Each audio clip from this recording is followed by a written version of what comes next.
la eternidad. ¿Sabe lo que es esta afirmación? Espera que nosotros oremos. Hemos perdido oportunidades preciosas al no completar el ciclo en el ministerio del Señor. ¿Qué ciclo? El Señor habla.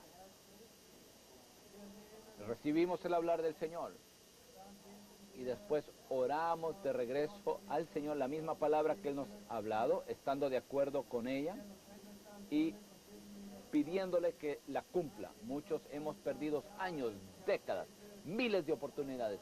Hemos sido impresionados por mensajes, hemos sido conmovidos por mensajes, hemos sido iluminados por mensajes, pero una cosa no hicimos fue orar de forma personal acerca de ello, de caminar y preguntarle al Señor, Señor, fórjate en mi ser, tráeme al enfoque central, tráeme al centro, impártete en mí, constitúyete en mi ser. El enemigo no quiere que oremos estas clases de oraciones, porque cuando lo hacemos, él dice, oh, tú estás siendo egoísta, tú estás buscando una espiritualidad personal. Bueno, Satanás, cállate la boca. Por otra mano, por otra parte, es tiempo para que yo sea egoísta. Si esto es como lo dice, entonces debe ser exactamente lo opuesto a lo que tú dices, así que yo voy a orar aquí enfrente de tu cara, de tu rostro. Dios triuno, lléname contigo mismo. Impártete en mi ser, para el cuerpo, para el nuevo hombre, para la novia, para el reino, para la nueva Jerusalén. Hermanos y hermanas, Dios no se ha propuesto obtener un grupo de personas bondadosas. ¿Usted quiere ser una hermana bondadosa? Algunos de ustedes entrenantes, usted se esfuerza tanto bajo la ley de ser un buen entrenante. Pero eso no es lo que Dios ha propuesto, esa no es la intención de Dios. Usted se esfuerza, intenta tanto complacer a Dios por sus esfuerzos propios. Pero usted no ve todavía que los esfuerzos suyos por complacer a Dios no le agradan en absoluto. Todo el esfuerzo suyo, número uno, que usted está tan preocupado por su situación lamentable y miserable y después permanece ahí y después ora acerca de ello con la esperanza de mejorarse a sí mismo. Esto no le agrada en absoluto al Señor. Si usted en verdad quiere complacerle, ore así. Señor,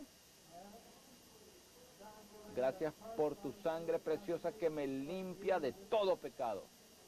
Gracias que tú eres mi ofrenda de pecado, la ofrenda de la transgresión y el holocausto.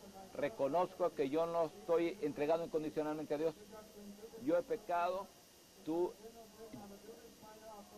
eres mi ofrenda.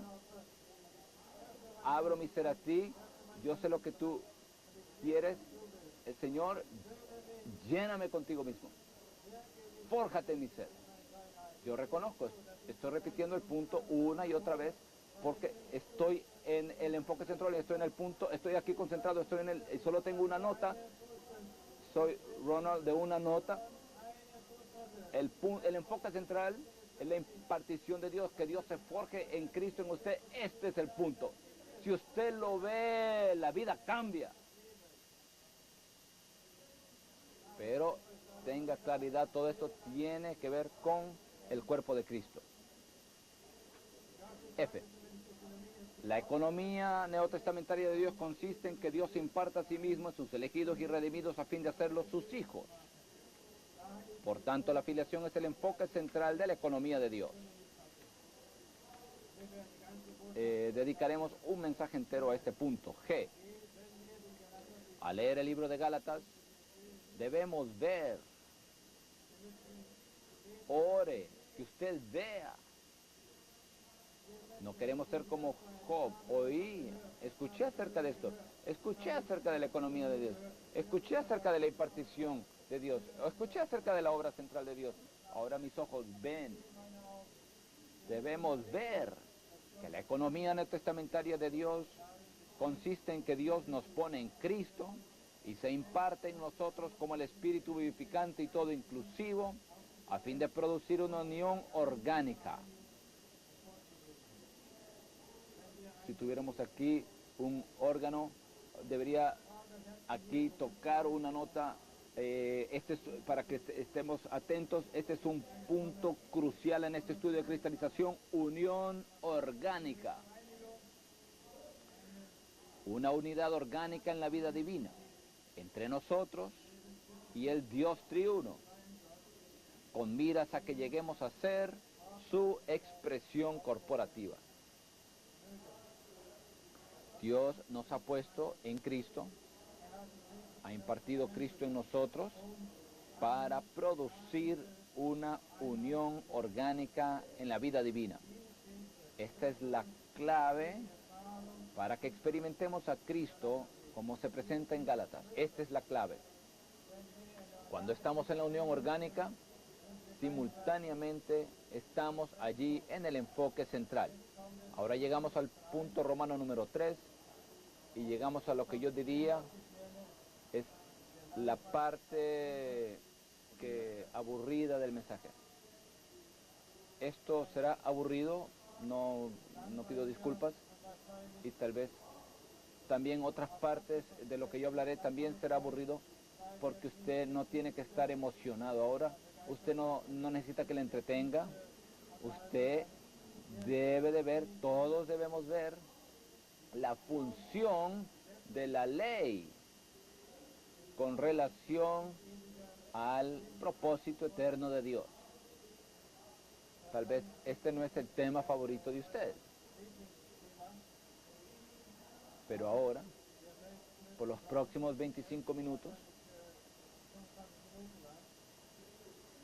debemos considerar que Gálatas revela que Cristo es contrario a la religión y su ley.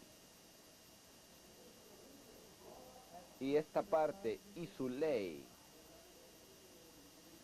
por la cual tengo mucha carga, el libro de Gálatas se centra en Cristo,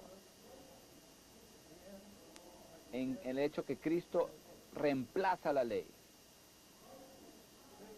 Cristo ha venido, conforme al libro de Gálatas, a reemplazar la ley consigo mismo. Este es el enfoque central de Gálatas. Recibí mucha ayuda la semana pasada al estar en Israel y al tener comunión con los colaboradores ahí con respecto a la teología de los judíos mesiánicos. Hice investigación en la red acerca del judaísmo mesiánico, y uno de los artículos es que en forma general los judíos mesiánicos, los judíos que creen que Jesús es el Mesías, ellos son como los judíos en Hechos 21, celosos por la ley. Ellos aprecian, valoran mucho a Jacobo, valoran mucho el libro de Jacobo. El concepto de ellos es que los gentiles no necesitan guardar la ley. Nosotros seguimos el consejo que se llevó a cabo en Hechos 15, que los gentiles no tienen que ser circuncidados y guardar la ley, pero nosotros somos judíos. Esta es nuestra herencia, esta es nuestra identidad, nuestra cultura, nuestra religión. Dios nos dijo que guardáramos esas cosas por siempre. Así que si bien los gentiles no tienen que guardar la ley porque son gentiles, a nosotros nos encanta guardar la ley, nos gusta guardar la ley y la guardaremos porque somos judíos. Pero el argumento de Pablo en el libro de Gálatas es que el judaísmo ya ha sido acabado, ya ha sido aniquilado. La ley es la base del judaísmo y la ley ha sido reemplazada por Cristo. Si los judíos que creen en Cristo no aceptan el argumento de Pablo en el libro de Gálatas, ellos peligran cometer un pecado dispensacional en contra de la economía de Dios. La meta de Dios es obtener un edificio en el cual Cristo es el que edifica y Él es el que conecta a los judíos y los gentiles. La piedra del ángulo. ¿Cómo pueden ser reunidos o juntados, reunidos en Cristo, unidos en Cristo, los judíos y los gentiles, si los judíos rechazan el hecho que Dios ha rechazado y anulado por completo el judaísmo? Cuando Dios permitió que el templo y Jerusalén fueran destruidos, Él destruyó el judaísmo y Él destruyó la iglesia judaica que estaba en Jerusalén. Así que es vital que veamos 6 puntos antes que lea el bosquejo. Que tenemos que ver estos puntos relacionados a Cristo y la ley, y el hecho de que Cristo reemplaza la ley. Y el primer punto no tiene que ver con la ley en absoluto, sino que tiene que ver con el espíritu de la Biblia. Espíritu E minúscula. En la Biblia hay un espíritu. Cuando usted toca el espíritu de la Biblia, usted se da cuenta que el espíritu de la Biblia es exaltar a Cristo. Lea Gálatas y toque el espíritu de Gálatas. Usted tocará la carga que había en Pablo de exaltar a Cristo. Y él estaba desesperado, preocupado de que los creyentes estaban siendo engañados, privados de todo provecho que hay en Cristo. Ellos habían caído de la gracia, la cual es Cristo. Pablo dijo de que él llevaba en su cuerpo las marcas de Jesús. Él sufría dolores de parto hasta que Cristo fuera formado en ellos. Dijo que hemos sido bautizados en Cristo. Nos hemos revestido de Cristo. Somos uno en Cristo.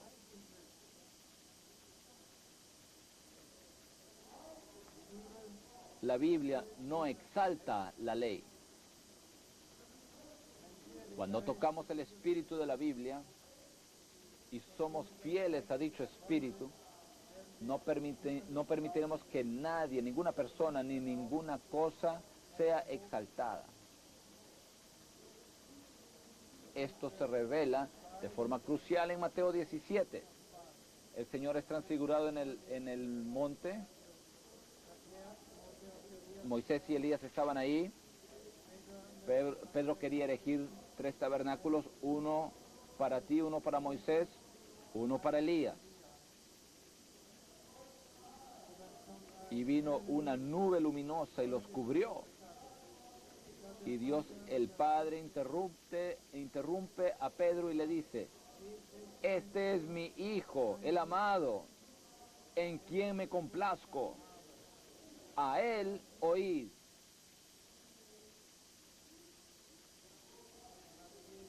Y cuando alzaron los ojos, no vieron a nadie sino a Jesús solo. Todos debemos tocar el espíritu de la Biblia. Si lo hace, no exaltará hablar en lenguas, no exaltará cubrirse la cabeza, no exaltará cierta manera de bautizarse, no exaltará nada, sino una persona maravillosa, toda inclusiva, que es el Cristo de la economía de Dios. Así como señalamos el miércoles pasado, este es todavía el primer punto. Si tocamos el espíritu de la Biblia, de exaltar a Cristo, debemos de forma personal resolver 3 asuntos en nuestro ser con respecto a Cristo. Primero, debemos resolver por la misericordia de Dios que Cristo sea nuestro centro único, que Cristo sea el centro. Él es el centro en la deidad, conforme a la economía de Dios. Él es el centro único. Debemos decirle en fe y en amor, sinceramente: Señor, te tomo a ti como el centro único de mi ser. Nadie, ninguna persona, ninguna cosa, ningún asunto, ninguna necesidad, ningún problema, ninguna situación es el centro. Tú eres mi centro. Tú eres el centro de todo el universo y tú eres el centro de mi ser. Yo no soy el centro. Yo no soy el centro. Hermanos y hermanas, debemos de darnos, es tiempo de que todos seamos sacados del centro. Muchos entramos en una situación y cuando llegamos ahí, nosotros somos el centro. Nosotros somos el enfoque central. O nuestra situación, nuestra necesidad, nuestro problema, nuestra familia, nuestros hijos, nuestra salud, nuestro futuro, nuestra obra, nuestra experiencia, ese es el centro. Pero para Pablo, así como también para Dios, Cristo es el centro. Les ruego, resuelva esto con una decisión de su voluntad, que Cristo es mi centro. Y número 2, debemos resolver que Cristo tenga el primer lugar, la preeminencia en todas las cosas, incluyendo, esto incluye mucho, Señor, escojo que que Cristo tenga el primer lugar en todas las cosas en mi vida. Así, ahora que estoy dando este mensaje, o procurando dar este mensaje, más allá del punto de medio, tenga el primer lugar en el hablar, tenga el primer lugar en los que escuchan, tenga el primer lugar en todo. En verdad lo digo en serio, Señor, si hay algo, si hay alguna persona, si hay algún asunto que es primero, tócalo, decididamente. Definitivamente no estoy de acuerdo con que nada tenga el primer lugar. Odio, aborrezco la actitud de Diótrefes, que amaba ser primero. Hay en nuestro yo hay un deseo, un anhelo de ser el primero. Pero Dios ha decidido que Cristo sea el primero. Así que no entremos en un choque contra Dios, evitemos ese choque, ese accidente, y dice, Señor, no confío en mí, esto no tiene que ver con mi obra, tiene que ver con la decisión que yo hago. Es así como una pareja se casa este próximo domingo en Anaheim, cuando ellos escogen entregarse el uno al otro y amarse el uno al otro. Esa es una decisión. Dios espera que esto ocurra en nosotros. Y número 3, escogemos que Cristo tenga todo el terreno en nuestro ser. Todo el terreno sea para Él, todo el espacio. Ahora podemos ir más rápido y acabar en el tiempo adecuado para que haya profetizar y para los anuncios, de los cuales habrán muchos. Es más difícil dar anuncios que dar un mensaje, así que al dar y recibir los mensajes, que Cristo tenga el primer lugar. Esto es real. O mi hija decía, es verdadero, es un juego de palabras. Cristo quiere ser el centro, el primero. Él quiere tener todo el terreno en nuestro ser. ¿Le dirá usted esto ahí? Señor, te amo. Vuelvo mi corazón a ti. Y esta es mi oración. Que tú hagas todo lo que necesitas hacer y concédeme todas las experiencias que yo debo tener a fin de que toda pulgada de terreno en mi ser sea para ti y que el enemigo ya no tenga ningún terreno en mí. Ahora, debemos considerar por qué fue dada la ley.